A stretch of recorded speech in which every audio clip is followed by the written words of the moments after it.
overview of what I'm going to be doing and talking about to you guys. So what are REITs? We're going to go a little bit of the history of REITs and the different types of REITs there are.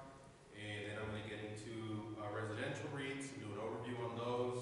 And then we'll look at a specific REIT called Essex. And then we'll do the same thing for commercial REITs with Prologis. Some of you have already seen Prologis from last semester, but it's okay. We'll review, go over it again, and those of you who haven't seen it, you'll get to see it. And once you see Prologis, and you know the name, you're going to start seeing it around the Bay everywhere, because that's what happened to me. And then we'll go into office REITs, overview of that. We're going to look at Boston properties. And then hotel REITs, and we'll do an overview of that as well. And we'll look at, I think I'm missing something on that name, Coast Hotel and Resorts. No, I think that's right, Coast Hotel and Resorts. I think they have like Marriott, a bunch of big hotels. And then at the end of it all, we'll do an outlook for the rest of the year, what REITs are supposed to be doing, how they did last year, and what we can look forward to this year, which is actually pretty cool. I actually started investing in REITs myself this year after looking into this stuff, so pretty cool. I'm going to dive into the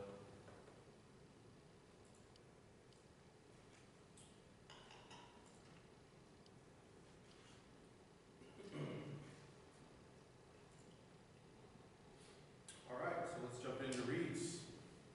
So here's an overview of the presentation. We're going to look at what is a REIT, the history of REITs, the types of REITs, and how to qualify as a REIT. So what's a REIT? A REIT is just a company that owns, operates, or finances income-producing real estate. They're modeled after mutual funds, and it allows anyone to invest in portfolios of real estate assets. And most REITs business models are simple: acquire real estate, lease space, and then collect rent from the tenants. And so basically REITs are real estate working for you. So a little history on REITs. They were established by Congress in 1960. The main purpose of REITs was to let the little guys like you and I invest in commercial real estate without having all the money to go out and actually buy a big commercial building. So it was signed into law by President Eisenhower on September 14, 1960, after Congress proposed this thing. And the first REIT created was in 1961, American Realty Trust. They're actually still around today. Even though they're the first, they're not the biggest. So that's interesting. That's a little interesting. I mean, first to market, not always the biggest. American Realty Trust was founded by Thomas Broyhill, who actually happens to be cousins with the senator, the congressman who proposed REITs. So you can think of that what you will. He said, hey cousin, hook it up, and he did. And here's just a chart of the different types of REITs there are, and when their first inceptions. You probably can't see that, the quality we have here. But if I could point out, I guess they're not really the most biggest REITs in the world, but I just thought it was interesting. They actually started doing prison REITs in, what year was that? Can't find it right now, but there's actually REITs in prisons. So I thought that was kind of interesting. And then the different types of REITs, there's equity REITs. So most REITs are publicly traded equity REITs. Equity REITs own and operate income-producing real estate. Then there's mortgage REITs. They provide financing for income-producing real estate, and they make their income from the interest on financing. There are public non-listed REITs. So these are registered with the SEC, but they don't trade on a national exchange. And then there are private REITs, which are exempt from SEC registration.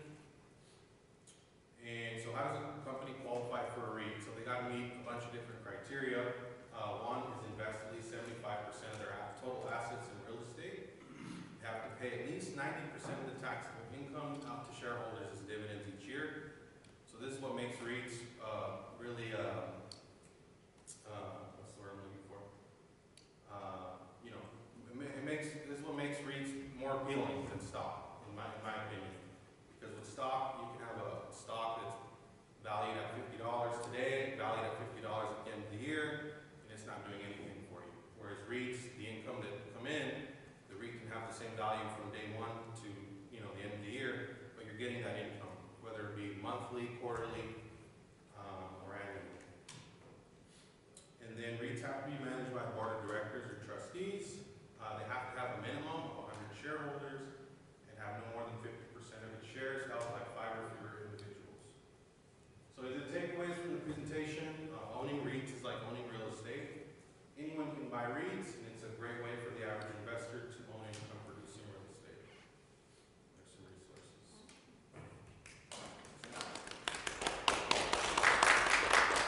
have brokerage exchanges.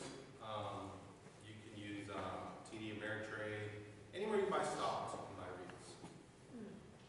And you could invest like a minimum of how much? It just depends on, well, it depends how much one share costs per REIT. There's some that are, I've seen as low as $4. There's some that are almost $300 a share that I've seen. So it just depends the price and how much you want to spend.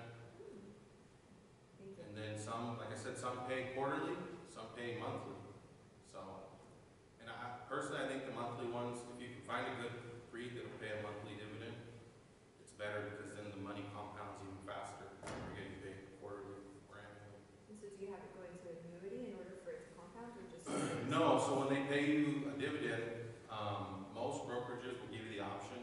They'll either give you a check for whatever the dividend is, or you can reinvest, and it just essentially buys more shares at the same rate.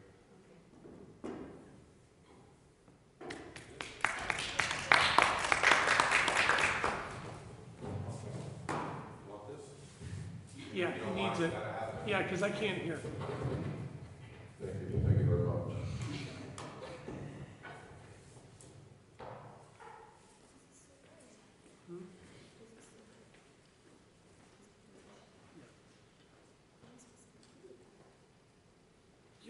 You'll do great.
Can you move that up a little bit and speak a little louder?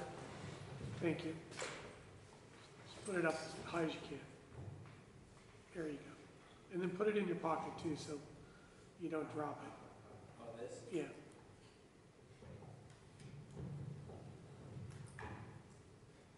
And just put it up like right here. Right here. Close to your mouth so we can hear you. Okay. Hello everybody, my name is Mandeep Singh, and I'm doing my presentation on fix and flipping. And, so here's my outline. Outline is knowing your income goal, your strategies, taking risks and using money opportunity costs, and then your major fix and flip strategies.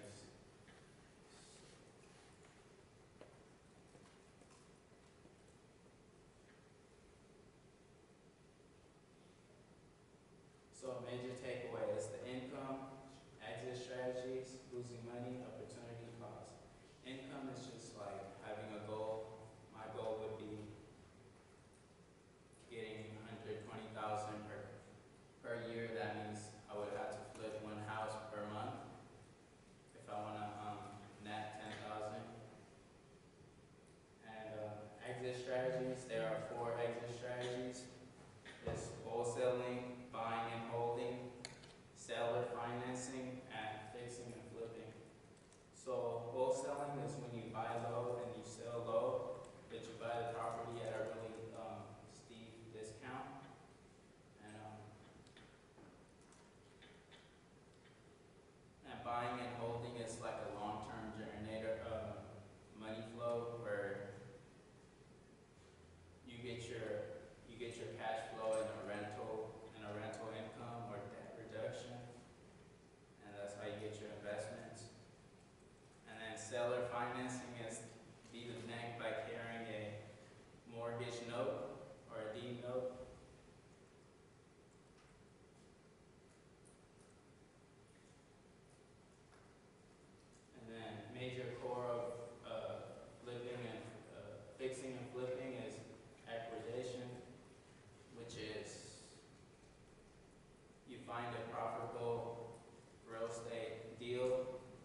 is how to systematically fix the house up, calculating the repairs, and then not going over or under. That's pretty much. And then sales, you want to sell the house as quickly possible in the least amount of time. And then rising capital is like you grow your business by using other people's money. And then, yeah, to summarize, pretty much fix and flip can be challenging. Yet if you operate the system and manage the strategies correctly, you can have a successful business. And it's just my resources. Have you started Google searching, examples of, fix and flip strategies and profits and areas and stuff? Because there's a ton of research out there. Yeah, I'm reading a book. This is actually out of the book, so. Yeah, you should be Googling too, so you can get some case studies. Okay. Show actual case studies of, here's a guy who, spent, 40 grand on a house in Alabama. Yeah, I can give you an example. He put 20 grand into it. He sold the house for 80. He was in it for 60. He pocketed 10 after paying all the costs. He did it 100 times. Made 10 times. He made $100,000 bucks. Yeah, my father just recently bought a property in Stockton for $100,000, and he fixed it. It was a dirt yard, and he fixed it up. He fenced it. He got a macho home. Yeah, bring us those pictures and walk us through that. Oh, definitely. And now You bought it for 100. How much did you put into it? He put in about 70,000, 80,000 since it's in Stockton and it's really a rough area. Okay. But he put a fence around it. He got a macho home and he graded it. And now the property's going for almost 250. 250. Okay. Within like a year. Okay. And he bought it for 100. He put 80 into it, so that's He two. bought it for like 105. 105. And how much did he put into it? 80. So it's 185. And then how much is it worth? But he's still holding on to it because Yeah. he believes that it's going to go. So how much is it worth now? What was How much is it worth now? It's worth 250. 250. Yeah, someone gave him an offer. So 90, 100. That's 15,000 plus the 50. That's 65,000. Yes, So he's got 65,000 in equity in it. pretty much. But it's like a truck yard, so he's gonna pretty much rent it out to people and get his money back and then sell it. I like your dad. For sure. Yeah, bring that case study in and walk us through what he Oh, did and stuff definitely. like Yeah, that. yeah. I mean, even that Montreal home we bought, it was about 15 to 20,000. It was an old one, and then we spent about 3-4 racks on it, and then we fixed it up. Do you have like a before and after pictures of it? Yes, I do. So why don't you do that? Show us here's what we bought. This is what the property was, and then this is what we did, and then this is what it looks like now. This is what the value is. This is how much we put into it, and this is the profit that he made in both dollar terms and percentage terms. Okay. Now you got our interest. I'll do that next presentation. Awesome. Right. Perfect. That's awesome. Thanks, Mandeep. Nice job.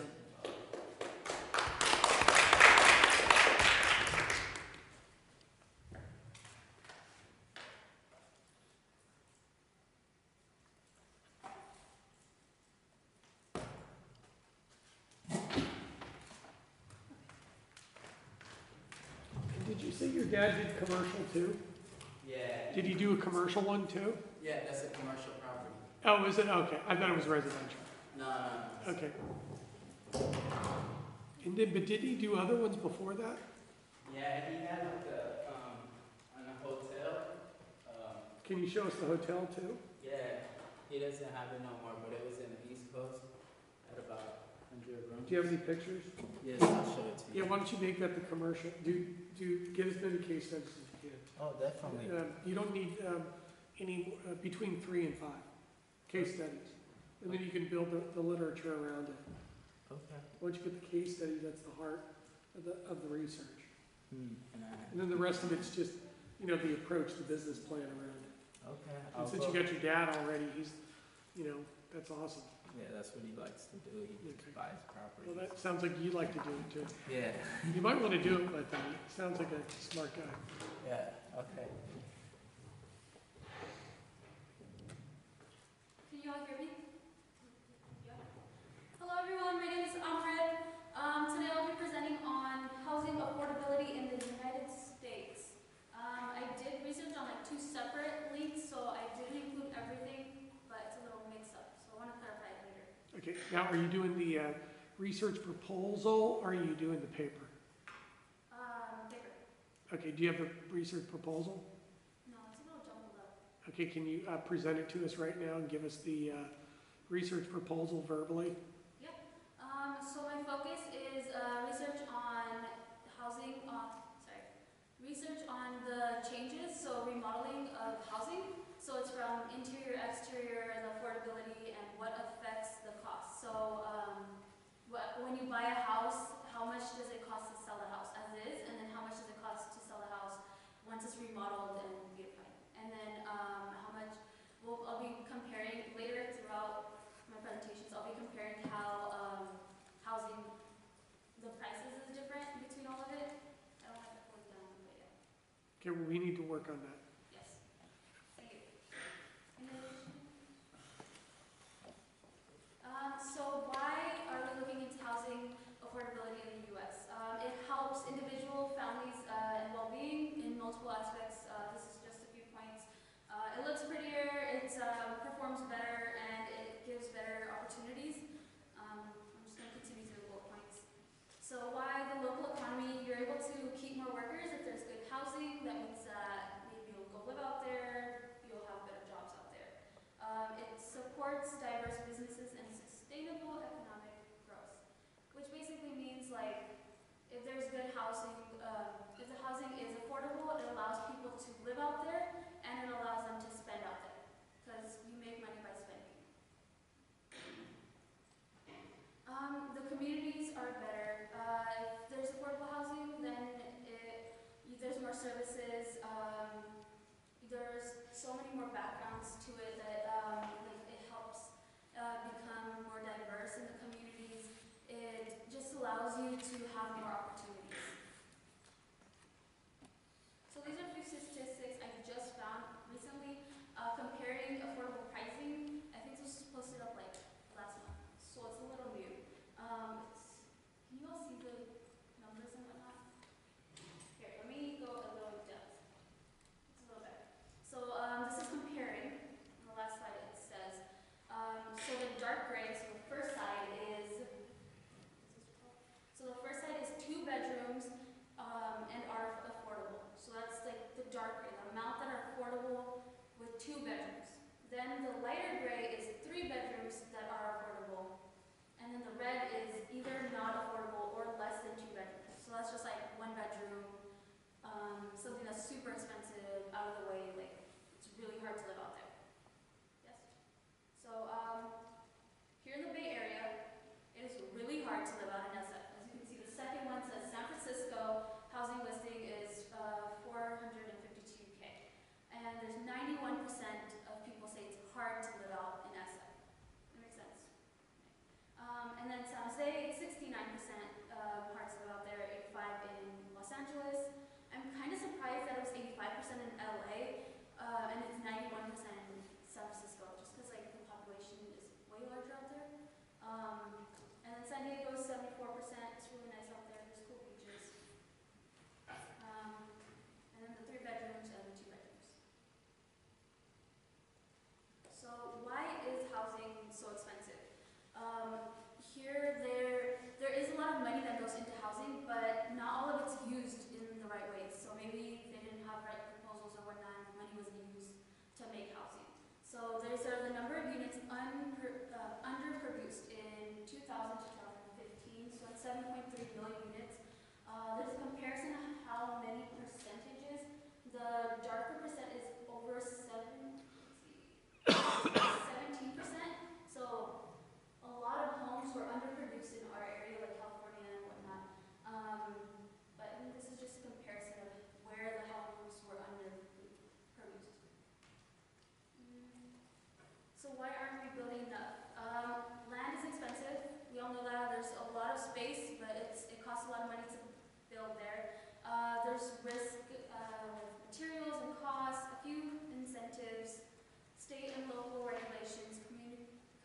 opposition. So for example, when I believe it was Google was trying to come into San Jose, and San Jose was kicking them out because the community didn't want them there. It was going to be too much traffic. It was going to be hard for them to live. But I did hear that in the next few years there should be 6 large companies coming into the Bay Area. I think it was on the news, which means that there's going to be a lot of people with money and a lot of people looking for housing. So I hear that the real estate market is actually going to go higher because all these people coming in with money need somewhere to spend it, and therefore they'll also need housing. So it allows them to spend money in the market, not in houses. State and local regulations, we've talked about it, like whatever your district or county says to follow. It's hard to build around it. If someone wants to make like a 3-story house with like 10 rooms and the county says no, it's hard to build there, so you have to move on. And that also says that like if they can't build it there, they won't build it there. So it's underproduced. Rising materials, everything's getting more expensive. There's tariffs on some things, produce is expensive, it's hard to get materials. So just a few things. I'm going to go over 4 different things on why the increase housing supply, so why we should increase it or how. So first, reduce regulation. Maybe a few less regulations, monitoring them is important, but maybe managing them by right approval, parking reduction, and green taping. So support innovation. This helps get more creative and diverse housing types. Like most of them are like standard hotel types. So maybe making them different. In SF, they actually have a new hotel opened up for tourists. It took them 10 years to make, and it's 194 rooms. I looked into it, and they made it so modern. So instead of just having like a bedroom and like a space to sit in, they made it more workable. So it's workspace where you can sit and have like a conference meeting. You can have different rooms adaptable to your needs. So it's not just like, oh, here's a room, here's a key, walk in and sleep. It makes it more diverse. Building standards, you can have different building standards, maybe change it up, and adaptive reuse. That's just because we're getting more modern. We need to influence and create a space that everyone can adapt to. Coordinate planning, public land, co-location housing, and integrate planning. So this basically just says map it out, let people understand how and what your plan is. Like I feel like some places they'll buy property, they won't have a straightforward plan, but after a while they notice that like the plan goes off on a detour. Maybe they're spending too much, and then therefore they'll stop construction and not build anymore. So just plan well. Target cost, impacted fee modification. We can try and change the fee modification, maybe making it less or making it more clear on where the fees go, so that the people that are making the homes know what they're spending their money on. Property tax and construction workforce. So there's a few different focuses that we can work on. Cost aspect, and then, oh, I'm done. Any questions? And then what was the next thing that you were going to do? For my next presentation, I want to work on it a little bit more. Yeah, but what were you going to do now? I'm working on the cost. So this is like a general aspect of the affordability of the U.S. Housing, but I wanted to go into more pricing. So I'm reading a little bit. So are you going to like decompose the costs of Yes. residential housing and compare it to income or something? And what you No. need, what down payment you need to be able to buy, and how much income you need to make, and I wanted to gather information from multiple different places, so I'm trying to get at least 2 or 3 places to compare them. National Association of Realtors, California Association of Realtors. I can use that. But I just wanted to make it clear, because there was a lot of information they're giving, but it's like different aspects, like, oh yeah, there's interest for this, and then this is how much they spent and whatnot. But I wanted it to be consistent, all the information I get. So it's, Are you looking for, also are you going to present the solutions? I could do that. Yeah. Okay. Any other questions about this presentation? Okay, thank you. Thank you.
What? We can't hear you. Can you hear me now? Oh, yeah. Oh, I can hear myself. It's gross.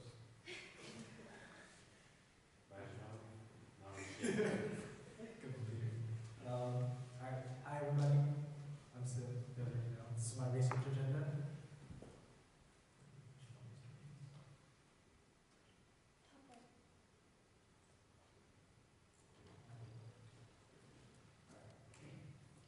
So I'll be looking at affordable housing solutions. The first step in my research agenda is to find construction options for traditional housing, modular housing, how you can make it out of, and what's the best way to build it, probably vertically, horizontally, what's the best use of land to create the most affordable housing units for those low-income people who need it. The second part of my agenda will be to find the location for these housing. A lot of places with affordable housing needs are high population areas, so big cities like San Francisco, Los Angeles, Miami, New York, Boston, all those big places that don't have a lot of land to give away and to be able to make a lot of affordable housing. So what's the best place to put it? And then I'll also be looking through the challenges facing development. Obviously there's a huge shortage of affordable housing for people, which is why we have such a crisis. I really want to look into why that is and how we can shortcut through those challenges so we can build enough housing for everybody who needs it. Great, that's the first one. So I've got the first part done, which is on modular housing. This is what I found to be, we're going to go over what modular housing is, how it differs from other housing and construction techniques, its advantages and its disadvantages. The first thing is, what is modular housing? It's basically factory-built housing. It's constructed indoors. There's supposed to be anything there without this. But it's not affected by weather and what we normally see, like when you're outside school, you see all the houses being built. It's not built like that. They're built in just chunks at a time. They ship it out to you on trucks, and then you get a contractor who puts it together on site. You could build it on a solid foundation. So you can build vertically if you build a solid concrete foundation, or you can even just put like cinder blocks and do it mobile home status and have temporary housing built that way as well. The advantages, it's low cost. It's about half the cost of traditional housing. So if you want to build traditional style, lay your foundation, put the 2x4s up, do all that, it's going to cost you about twice as much. You're going to be really affected by the climate. If you're at rain, you can't build while it's raining, snowing, all that stuff. So it's really efficient to build it modularly. And it's also highly adaptable. You can build a lot of different ways, and you can arrange it in a lot of different ways. So you can build vertically in zigzags or whatever you want, however constructive fashion anyone wants to take. So it can fit into different cities and their layouts, how they want the buildings around there to look, since we all know it's really important for those cities, especially those cities with high residents. The disadvantages, there is some permitting issues that can happen. The final construction site has different permitting necessities and needs for buildings than the state that it's built in, or the factory location. That could be problems. I read a lot about one state, I believe it was Washington, didn't accept something that was built in Oregon or something, and they had a different building regulation, and they had to jump through that and make sure the factory knew so they could build appropriately for that place. It's vulnerable to the same type of risk as traditional housing. It's not like it's going to be 100% earthquake proof, tornado proof, all that. There's the natural risk that involves. And it doesn't, the biggest risk I really found was that it doesn't have extensive real water testing. There's not a lot of modular housing built already, since it's kind of new. So long-term, like problems we might see in 20, 30 years, we don't know that yet because it hasn't been around that long. So that's some things that might come up. My recommendation is that it is the best feasible option for affordable housing because of its low cost, its adaptability. You can build it for different cities, and since you can actually stack them, a lot of the companies that do modular housing say that you can just stack their units on top of each other. Building vertically saves a lot of space, as we know, and it's highly efficient to build it that way.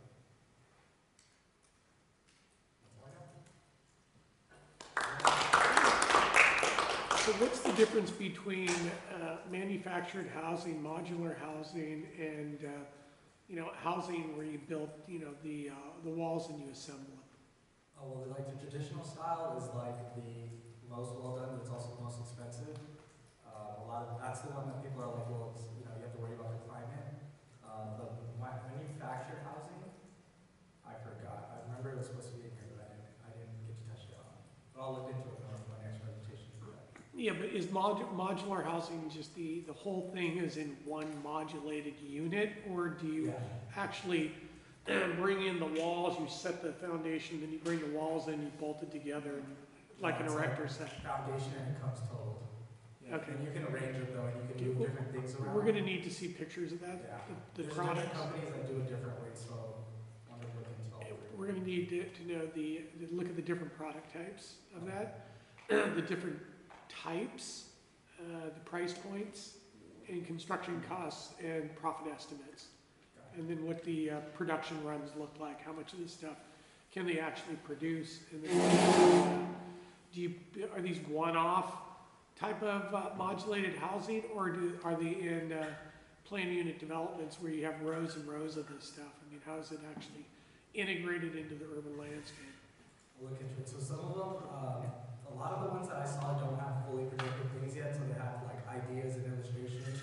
A lot of them place off like areas kind of like senior housing is. Like this is an area and they just build like different buildings. What are they doing in Europe? It kind of looks like, Are they further ahead in Europe? I haven't looked into what they do. I would look in Europe. And are these publicly traded companies or small time? They're all small time right now. Okay. Do you have any idea how much they're making No, per unit? I have to look into it. Any government subsidies? Ooh, none yet that I saw, Okay. but I have to look into it. And then how would you build a business model around this, and how many units would we need to produce to be profitable? Look into it. Okay. Got it. Yeah. See if we can bring some economics into it. And then maybe some case studies of who's doing it.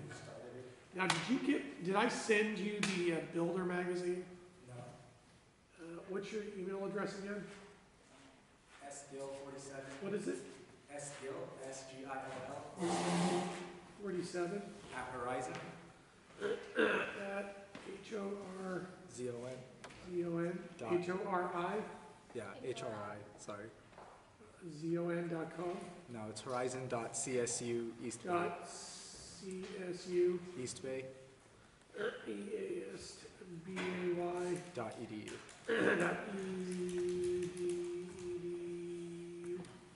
So, SGILL47 at HORIZON dot CSU eastbay.edu. Got it. Okay, you want to go up to Builder magazine See how it looks. and then see if you can get access to their archives.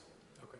They'll have all the cutting edge modular case studies, all that stuff, and then you'll have to find the research Got it. on it. You have to go to, do these guys have websites Yeah, that you can go? And, some of the companies did, yeah. okay, yeah, that's where you want to go. Check that out too.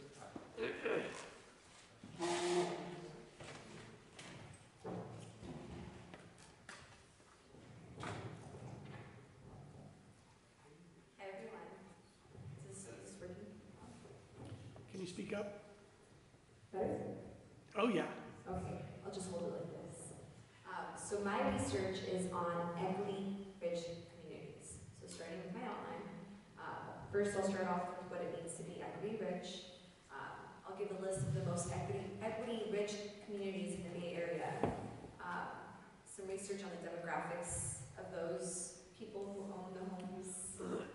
And basically, I put proposals together, reach out to the owners of those homes to educate them on what it means to be equity rich, because sometimes some people don't know what they can do with their equity, and then offer them financing for home equity lines of credit or cash out refinances, so they can invest into other things or consolidate their debt.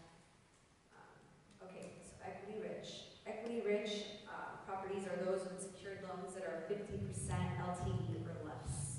LTV is loan to value, which is calculated by the outstanding loan balance on the home to its current value. So for example, a home is valued at $1 million and the current loan balance is $400,000. You divide the 400 into the million, that gives you 40% LTV.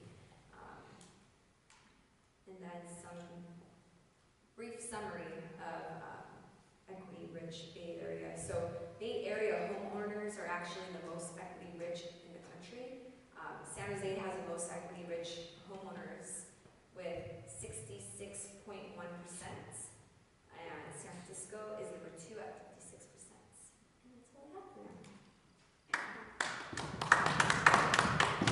Can you show us some examples of some homes, and then show us maybe 3 or 4 case studies of what the definition of equity rich is, and then give us a list of what they can do with their equity? Next, right? Yeah, and then tell us why being equity rich is important. I mean, I bet you were gonna make a business plan around it so that you can target those people so that you could get them to lever up their properties and to have them slap some loans on it so you can make some loan fees. Isn't that what you were trying to do? Yeah. And that's what you gotta tell us. You gotta give us all that. No, you gotta get over that. I will. You're not 6 years old anymore. 26.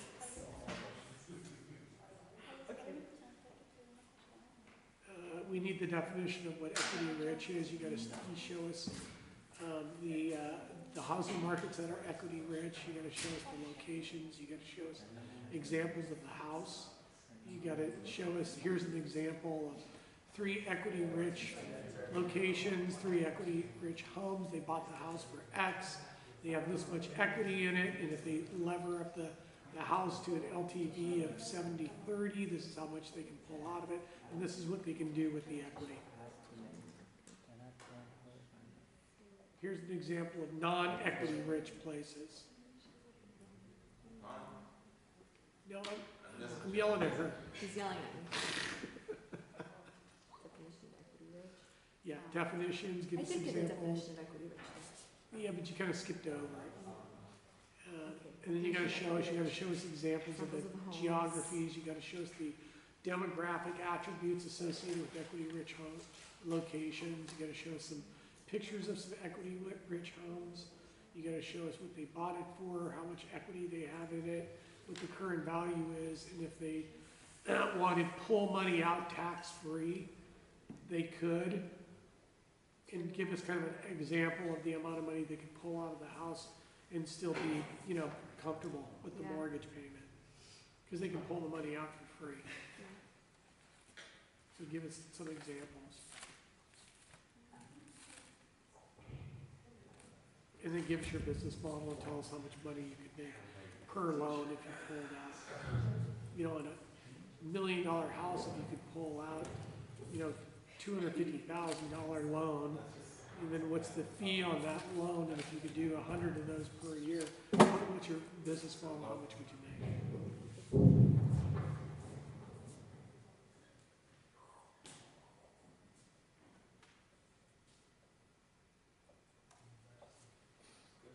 So once you start with that, and then we'll refine it. Yeah. Yeah. Okay. Alright, this is a brief overview of my research.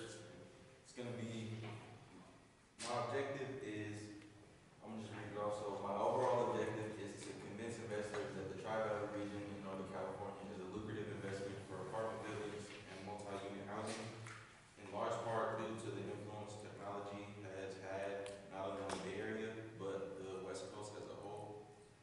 And so I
is the Tri-Valley? The Tri-Valley is, I should give it's Livermore, Pleasanton, Dublin, San Ramon, Blackhawk, and a few other small cities, but those are the main, Livermore, Pleasanton, Dublin, San Ramon. It's along the 680 corridor and the 580 corridor.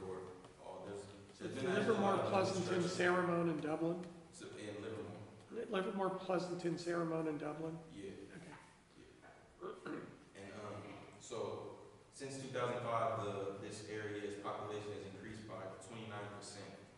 And between 2006 and 2016, it saw an employment boom of 35%. And so one of the main reasons that I'm saying the Tri-Valley is because it's still an appealing area, similar to San Francisco, but it's cheaper. So you can still work in San Francisco, but you can live outside, and your money will go farther. So that's why. And also, there's new office buildings also being built already in the area. So that's even more reason for we're needing housing. And so here we have some statistics on the Tri-Valley compared to San Francisco. And the average annual rent per square foot in the Tri-Valley was $32.04 in 2017. And this compares, and in the Tri-Valley, the vacancy rate was 10%, and compared to San Francisco, 8.6%. And 1/4 of Tri-Valley's residents commute 15 minutes or less to work. And compared to San Francisco, the number was way different. And this is employment by sector. From this line is showing 2005, and this is the increase since then. This line here, and that goes off. And this is for the Tri-Valley alone. So that's a pretty significant growth. And this is the same. This year, as you can see, the Tri-Valley led all regions, including Silicon Valley, in employment growth. I mean, that's relative. Everything is relative, of course, but it held its own pound for pound, and it's growing at a rate higher than those other regions. And so there's also another region, Livermore. There's 4 regional national laboratories, and just since 2005, the systems-related jobs added over 2,225 jobs in the region. And also a statistic that I saw about at one of the laboratories, about half of the employees are set to retire within the next couple of years. And so that's going to open up a whole lot of new jobs and new housing opportunities. And that's all I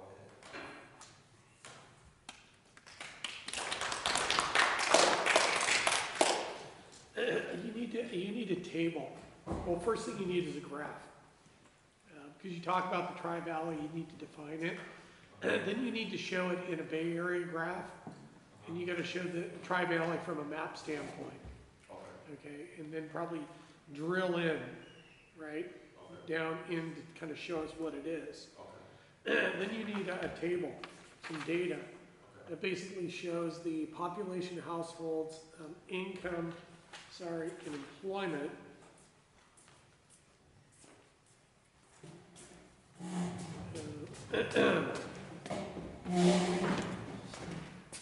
You got to show me the data. Okay. So I need employment, then I need the, yeah, one second. And then I need the,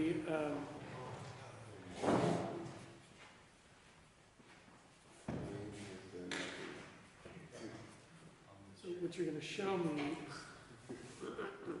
is the total numbers, right? So total population, household income, employment, and then the Tri-Valley totals, and then the individual components. Then you're going to show me the percent change in population, household income, and employment for these geographies, and then you're going to replicate these, and you're going to do it as a percentage of the Bay Area, and a percentage of the Bay Area. So that way, we can see, you know, which areas are the biggest, which ones are generating the most demand, and then which ones are capturing the most in the Bay Area. Okay, and then you want to do kind of a table like this for maybe total commercial or total office space, Okay. net absorption, Yeah. you know, and give me some, and you're building a compelling case. And what's the research for?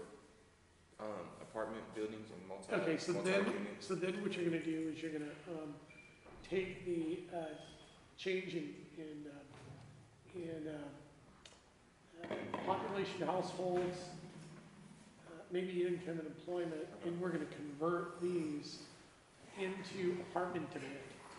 You'll be able to show apartment demand. Okay. And then you should do a table showing, you know, rents and, rent changes. And, you're distracting me, Wayne. Is he distracting you? I would encourage you there.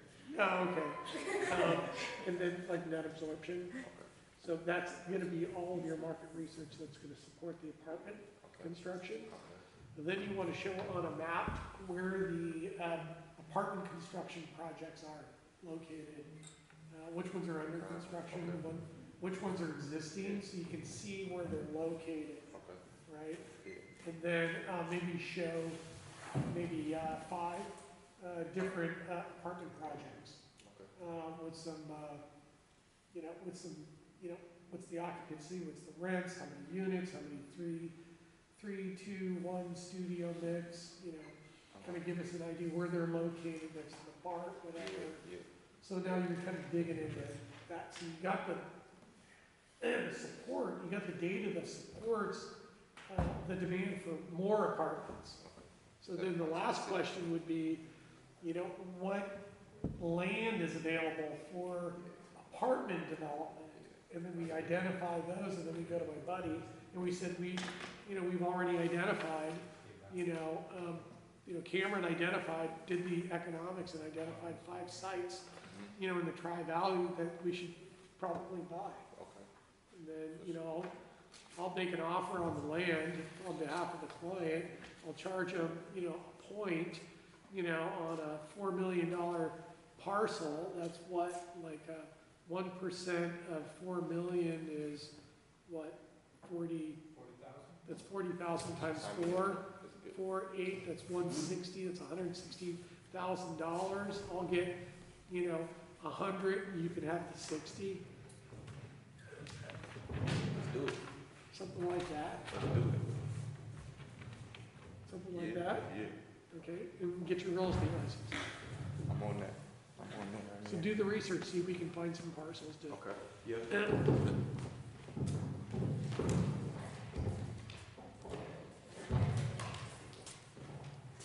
What? Me? No, I'm trying to get my waves going. You know what It waves looks are? good, dude. I'm jealous.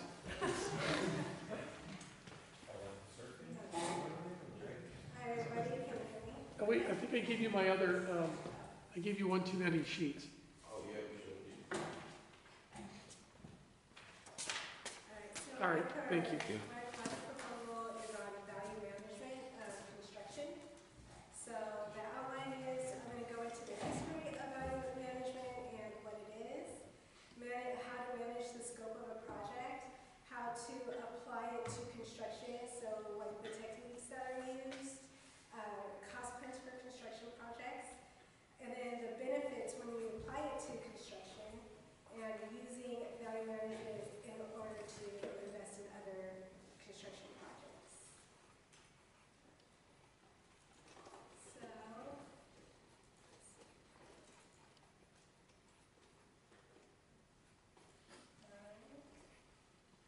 So, value management in construction. So the overview of this presentation is I'm going to go over what is value management and the benefits of applying it to construction.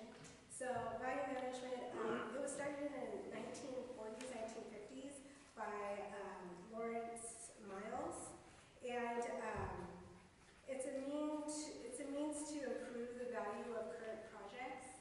So you use a combination of planning tools and methods in order to find the costs and the risks.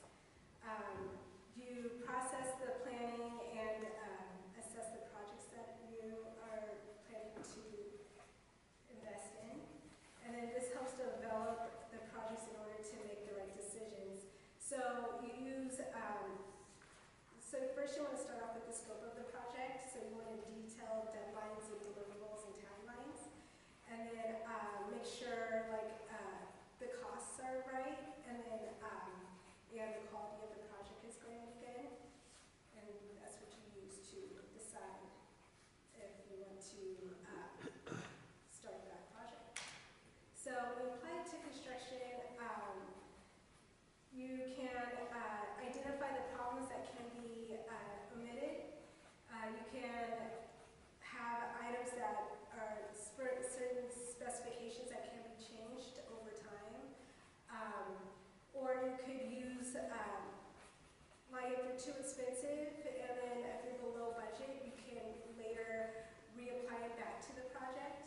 You can identify the work that can be incorporated to the design, allowing elements that could add value to the project in later phases of construction. So the primary benefits is that you have a clear definition of what they mean by value, a tool for optimizing the balance between the stakeholders and the needs of the owners, a basis for ensuring project is the most effective way of delivering business benefits and satisfying business needs. And this improves the communication between all stakeholders, so each person that's hired onto the project knows their expectations, what constraints they have, and what the job actually requires. So the main takeaway is value management is a great tool for decision making and can help identify budget constraints and what items that should be omitted based on constraints, expectations, and requirements. And so, let's see. And then I'm also doing, so now I'm going to go into how to manage a scope of a project. So as I said earlier, scope of a project is specific timelines, goals, deliverables, tasks, and costs. So what you want to do is first meet with the owner and then have an agreement on what work is needed to be done and that needs to be completed. You want to make not a proposal, but contract with general references that are all the names and numbers of everybody that's going to be working on the project. So everybody that's involved could reference that, has a sheet of paper with communication on it to where everybody's on the same page. It defines how the work will be completed, and it lets the contractor and subcontractor know what will the finished project will be. So why is the scope important? Scope of work important? It keeps everybody on the same page and doesn't waste time or money. It defines what the contractors will be doing, what the subcontractors will be doing. It gives contractors and subcontractors deadlines. It provides, sometimes it gives visuals in the project to reduce miscommunication, and to make sure that everybody understands the specific constraints that are going on. So once your scope of work is completed, you make sure everybody is finalized by everybody signing off on the project, and so everybody's clear about the benchmarks and which confirms the agreement that was made originally. And if any changes were to happen during the project, a new scope of work needs to be completed, and with new timelines and deadlines and costs. And this protects the project manager against any disputes between the owner or other subcontractors. So the takeaway for this is an agreement between, you need an agreement between the subcontractors and the owners before you even start a project. The project scope will help keep the project organized and on schedule. And without a scope, contractors can waste time and money. Once everybody's in agreement, subcontractors, contractors, owners,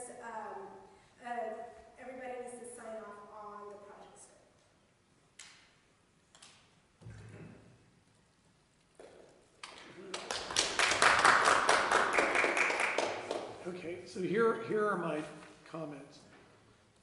First thing, under value management, what is the process cost reduction?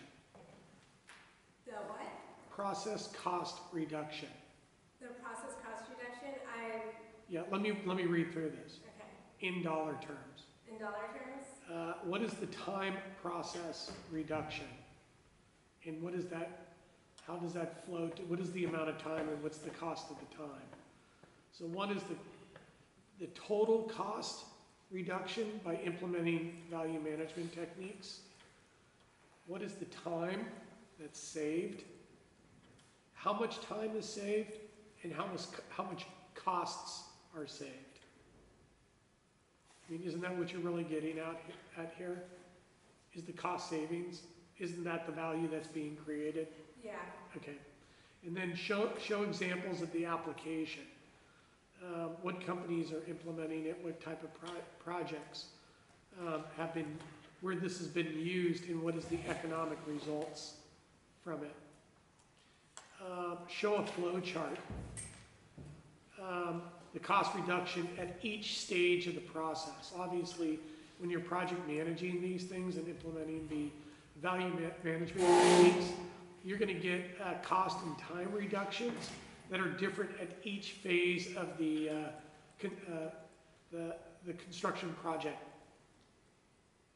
phase. You know, the total construction project, right? There's going to be different steps to the project. There's going to be certain dollar amounts and time that's saved at each stage of the project. Which ones, the question is which stage does value management add the most value? At which stages do you save the most time and the most costs? Okay? How much cost can be cut from the projects? So there should be some research that does. I mean, I know Harvard probably has some stuff, and I know Berkeley's probably done some stuff.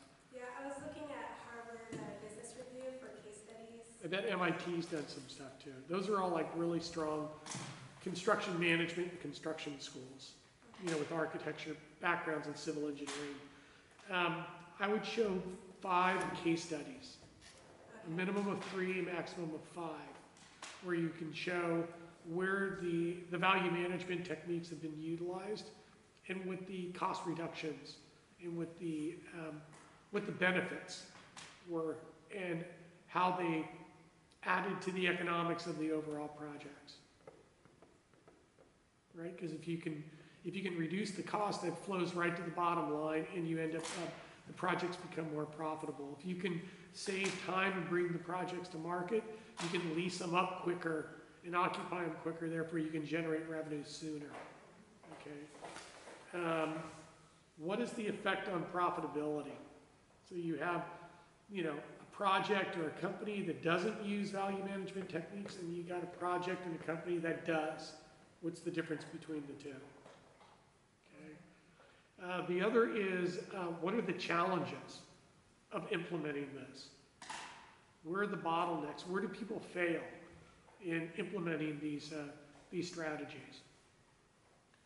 And then if you have any examples of failures. Because you can't succeed unless you know the failures, right? You know what not to do. Yeah. Also, you need to make recommendations on how to implement these things. And then here's the last thing that you need to do. Is what are the technologies that are currently being utilized in the value management proposition? Tablets, project management, software, design, build technologies, where you can actually design and build it simultaneously. I think design, build, software applications along with tablets and handheld devices, you know, and then wireless, and what other technologies are being utilized to implement this strategy, and what the effect has been. There's your paper. All right, thank you. Okay, you're welcome.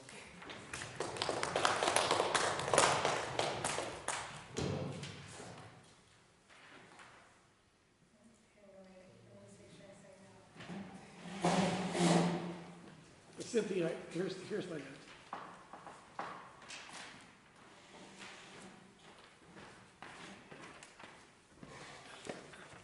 You're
I'll be going over my research proposal.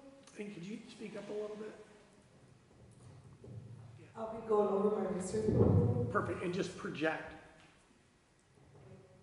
Project your voice. Okay. There's loudness and there's projection. You see how I'm projecting my voice? You see how it's loud and I'm projecting? Okay, can you guys hear me now? Yeah. Okay. So I'm going to be presenting my research proposal, Okay. as opposed to I'm going to be presenting my research proposal. You see the difference? Yeah. Okay, you need to yell at us. Okay, so I will be presenting my research proposal. So these are the subtopics I will be discussing on my research proposal. The first one, we're going to go over how the housing market works. The second is the risk in housing market. And then what drives housing affordability in the U.S. and the discrimination in the housing market. And then housing units by type, aging, quality, stock flows and capitalization.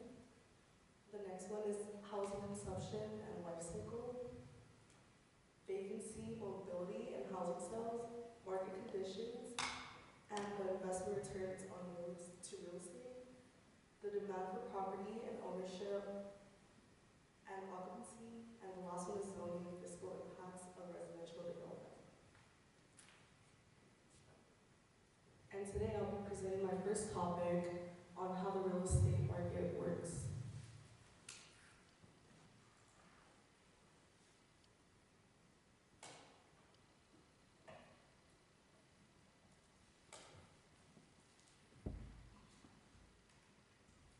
First, I'll be going over the diagram demonstration, and next I'll be going over the additional information on what drives the housing market. So there are inputs such as land, labor, finance, materials, and infrastructure, and then from there, it is transferred to the production stage, where the developers, builders, landlords, and homeowners get involved to produce a service, and then from there, the price is set out in the market for renters and homeowners depending on their preferences. There are different options for everybody. Some people prefer to rent and some prefer to own a house. Throughout the process, the price increases because the input is building off productions, and if there's a higher demand for housing, then the price goes up. In addition, homeowners and renters are also producers because they maintain and update their houses. Relative prices provide producers of housing services with information that helps to determine whether to provide more or less housing and whether input suppliers should provide more or fewer inputs. Large economies of scale can make the production of some inputs a natural monopoly. However, some government regulations restrict allocations of inputs such as developable land. And that's the end of my presentation.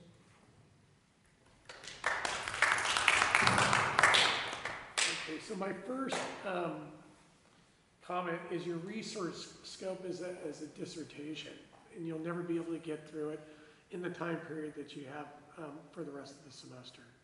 You have too much. If you want to be that aggressive, then what you're going to need to do is to take that outline and write one paragraph per section and go through it in cycles, because you'll never finish. So, what are your suggestions?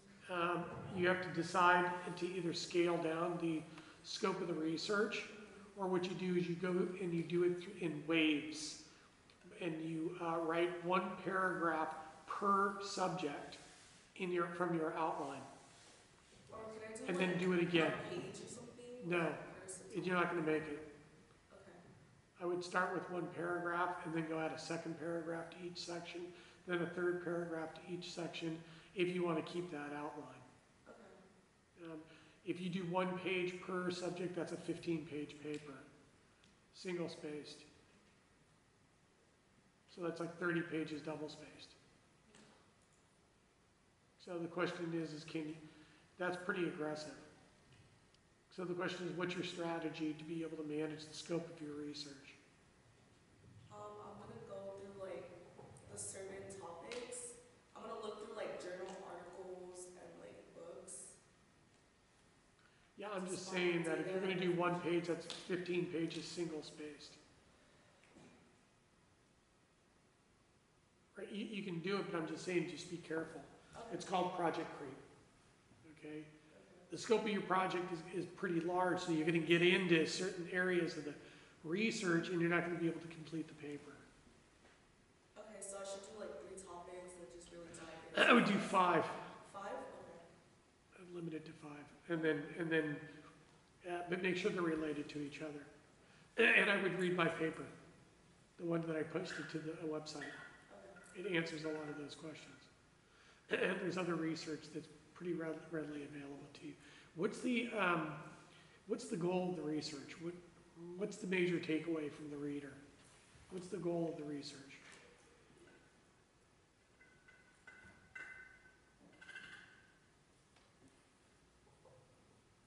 I mean, go back to the outline. Okay, so at first, like, the goal was to explore different internal and external factors that are driving the market. Okay, but that's just a description of, that's exploration. What is the goal of the research? What is the reader and or the person that you're presenting to, what is the major takeaway? What do they get out of it? What's the value? We'll have to look into that more. I mean, everybody should be asking that question. Why are you doing the research? Are you doing the research just because I asked you to do the research? Or are you doing the research because you're trying to answer a question or a series of questions that then could be used for policy purposes or to monetize as in a business plan? So you're talking about the dynamics of housing. First, you got to understand the market for housing. What drives it? You know, the supply and demand factors for housing. Once you understand supply and demand, then you should be able to forecast supply and demand. If you can forecast supply and demand, then you can forecast housing performance and housing need. I was planning to like break it down, like go through the broader perspective first, and then like break it down into like more detail. Yeah, I'm just saying, but you're going to need in your abstract and in your introduction and your conclusion, you're going to have to tell us what it is that you're doing, why is it important, what problems are you trying to solve, and what are the recommendations that you should make, either to policymakers or to the business community. So if you can do that, then you have a lot of value. So read my paper, okay? It's the scope of the paper is extremely large, okay? Because I have policy, politics, economics, and recommendations. But if you read the paper, it's going to answer a lot of the questions that you're trying to get at. So maybe you use my paper as the basis of your paper, and then focus in on the areas that you're interested in and dive a little bit deeper and become an expert within those areas. Okay?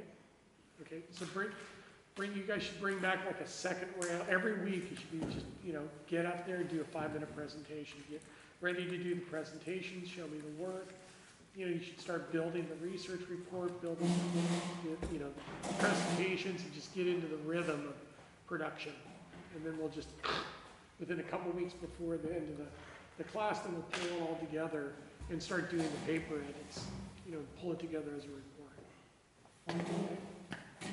Do we have any more speakers this evening? Me. I didn't even hear you over there. You were so quiet. No, that's not good. Where's the thing for this? What's this hooked up to? Oh, do you need an adapter for your laptop? I got an adapter for the laptop if you want to use it. Oh, you got it. Hello? Who is it? Can y'all hear me? You might need to speak up and project a little. Projecting.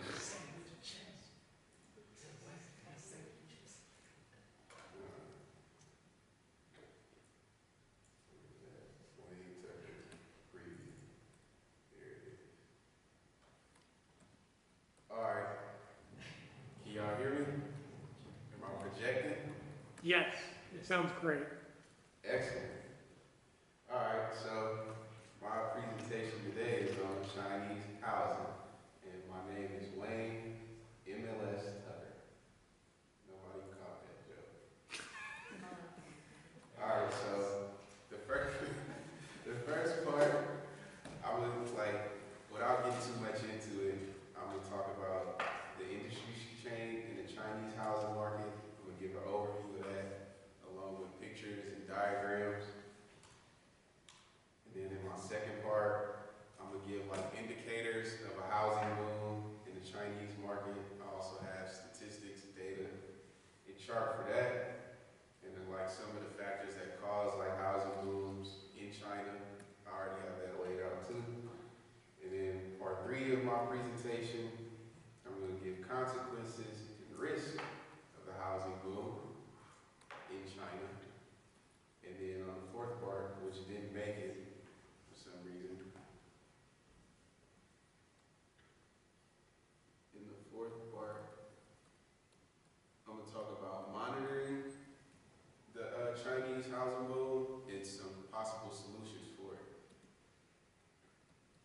So yeah, that's everything that I'm Now, presenting. is it the Chinese housing boom in China or in the United States? No, in China. Okay. Did I say United States at some point? Well, you might want to change it from Chinese to China. Oh, I see what you're saying. Chinese Yeah. people. Chinese is a here. demographic. Right. China is a country. Yeah, the Chinese people could be booming here. I would say China housing. Yeah, I'm gonna say China too. But yeah, that's what I'm presenting on. Any questions? Oh, is that it? Yeah, I don't need. Well, that's just your outline. Yes. Why China? Because China is interesting because it has a lot of government intervention and it's heavily populated. I think it's just one of the most dynamic markets, to be honest, in my opinion. Do you see yourself trying to invest somehow in the Chinese market? Not at all. Because market in China, I'm sorry? Well, to be honest, when we took urban economics together with Professor Christensen, I looked into it myself because his wife is Chinese, so I just was like, let me pick China. That's just saying. And it's kind of interesting, as soon as I say China, people kind of catches your ear. All right, thank you. Yeah, I got a bunch of questions. All right. So, China housing boom. Mm-hmm. First thing is, what is the definition of that? Of the Chinese housing boom, Yeah, what is that? What does that mean? that's a loaded question. Well, we need to know what the definition is. And then why is there a China housing boom?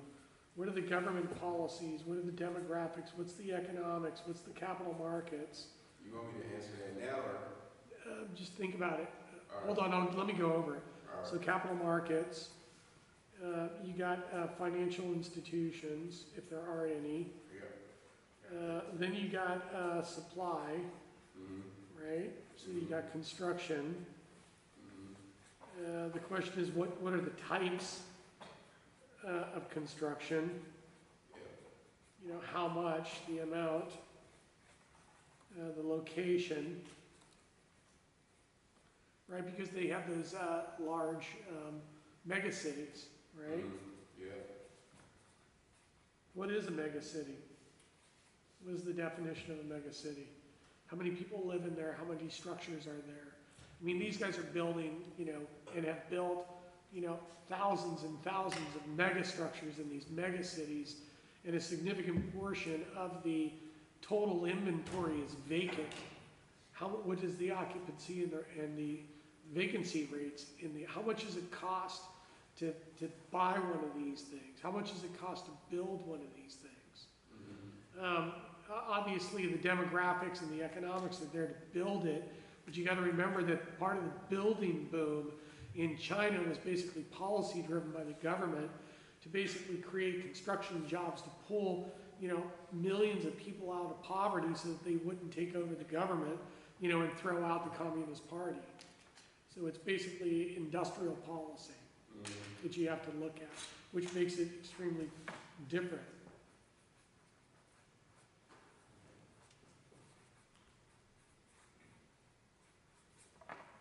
And then what are the effects of the housing boom? Who benefits? Who gets hurt? And what's going to be the implication of the housing bust? When is the housing bust going to happen? And what's that going to look like? And how's that going to affect the government, the people, and the economy? Those are some of the questions that I have. And I'm sure there's a lot of research that's been done on this. There's got to be at least 20 papers that have been written on this stuff. You're going to also get over inundated with the amount of research, and you probably have a lot of research creep on this one too. Yeah. So you're going to have to really lay out the outline and then take us through the outline, the system, and then focus on maybe, you know, 3 to 5 areas and drill into those, and then give us the major takeaways. All right. Okay. The other recommendation on your presentations is a lot of you have basically been cutting and pasting text from the reports into the PowerPoint presentations. You need to edit that stuff down. Okay, so you're talking from the, yeah, did you cut and paste some text from the report into it? You edited those things? How many words should be in a bullet? How many words should be in a bullet? What? 8 Yeah. to 12. Do you need and the and in and to and all of that stuff within your bullets? No, those are all extraneous. So you got to spend time editing that stuff so that you have major takeaways. What happens is when I see text on my slides like that, really dense text-oriented slides, I don't read it.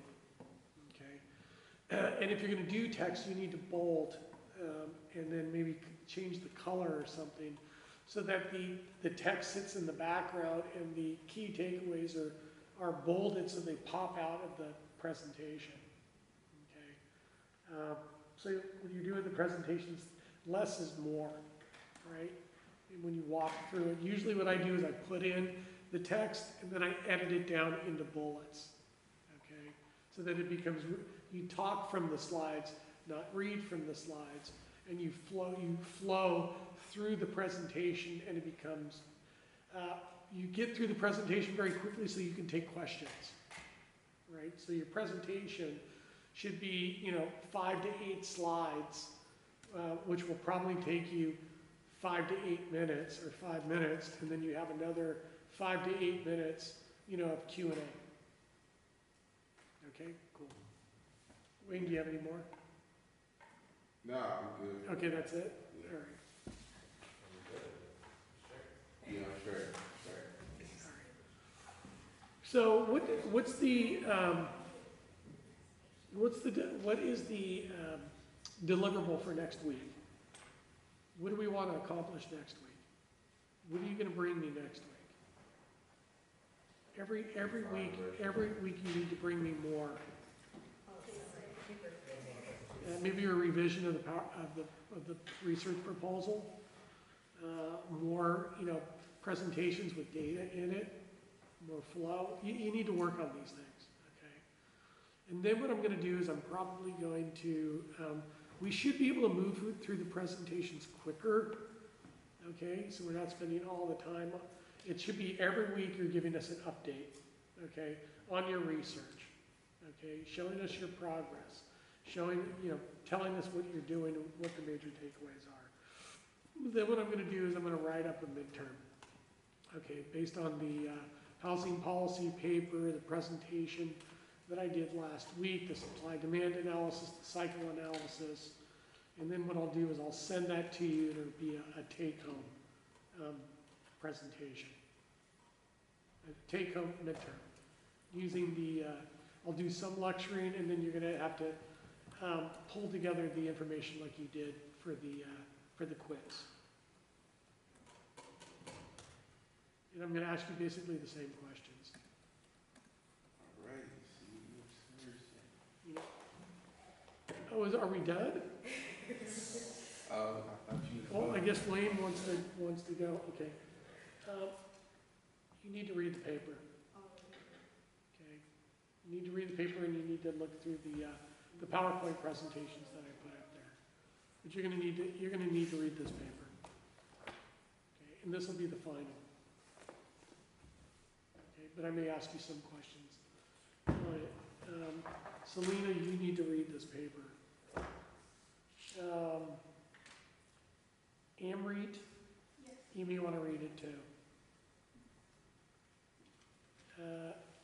Simran, Jeet, you may want to read it too, because you guys are doing a housing affordability. You're doing housing affordability, affordable housing. Selena's doing the housing market.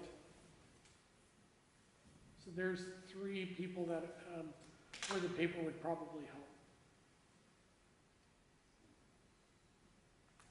Okay, so you guys know what to do?